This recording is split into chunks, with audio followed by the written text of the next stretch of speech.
Ma ei tunne ennast üldsegi turvaliselt appi. Ma ei taha appi. Aga proovid hakata pöördama.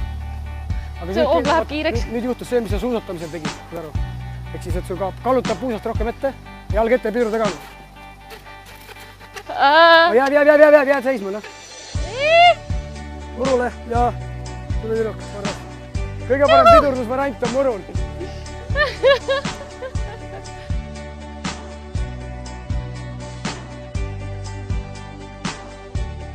Tead, enne kui ma hakkan üldse sõitma, ma tahaks kindel olla, kuidas ma seisma jään. Kuidas ma pidurdan nende asjadega? No selleks on siin uisul nagu näha sinu uiskudel on taga sihuke suur jurakas klots.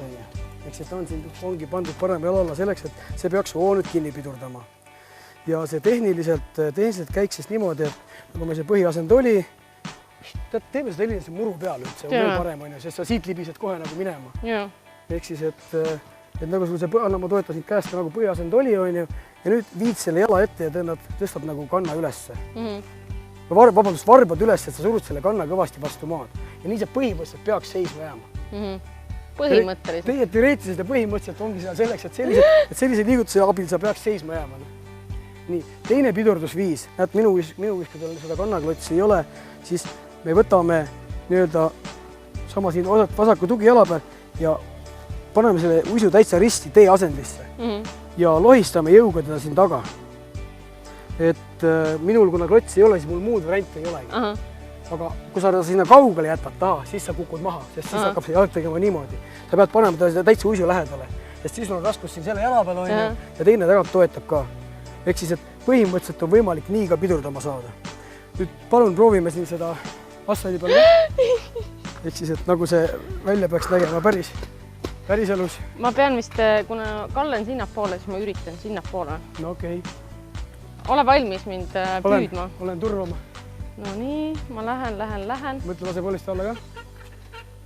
No põhimõtteliselt jäid seisma, aga hoogu ka ei olnud. Proovid natuke suurem hoogu. Nii.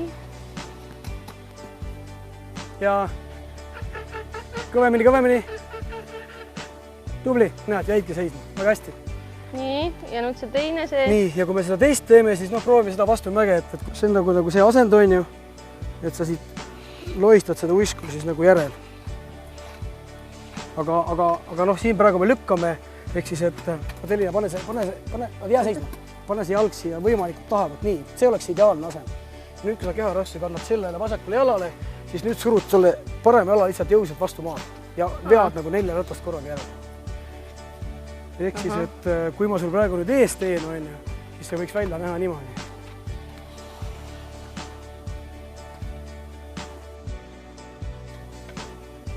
See on veri usvel. Aga siis ma... Jah, just. Aga ma tahan, mul läheb ta külje peale. Sul läheb ta külje peale sellepärast, et tegelikult meil on praegu see tasakaalu probleem, et me ei ole nagu selle tugi jala peal ilusti, et sa paigal seda saad teha, aga vaata, kui sul hoog sees on, siis sa ei julge seda jalga hoobet siia taha tuua, sest sul hakkab tasakaal kõik. Ehk siis, et... Ma teoorias, ma saan aru. Jah, teoorias saad aru, mis tegema pead, aga tead, ma arvan, et jätame selle edaspidiseks, et kui me oleme natuke harjutanud ka. Aga vaata veel allapoole, siin ka hoog väga suur ei ole. Nii, proovin pidurdada. Kui vaata, nüüd sa tegid selle õige asja, et siis, kui sa juba ära pidurdasid, siis sa jätsid ta lohisema, kui ta hakkab sul niimoodi kõikma, seda kõk teeb, siis läheb hoog edasi. Ehk siis see nagu jääkski ühtlaselt vedama.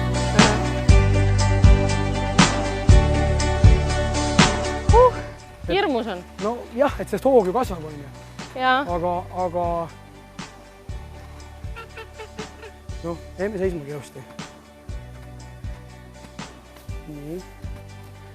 Lase rohkem põlvest alla, kui sa lükkad. Vaat niimoodi, kui sa lükkad, lase rohkem põlvest alla. Väga hea. Ma tulen korra siia. Minu kommentaarid on nii, et arvestades, et Elinal on uisud esimest korda jalas, siis esimene 100-meetrine lõik oli sõidetud hindele 3+. Väga hea. Et ütleme niimoodi, et see on täiesti lootustandev olukord. Ehk siis Helinast saab kunagi hea rulluisuta. Ma arvan aasta. No, õel on näinud 3. nii et aastaga on hästi.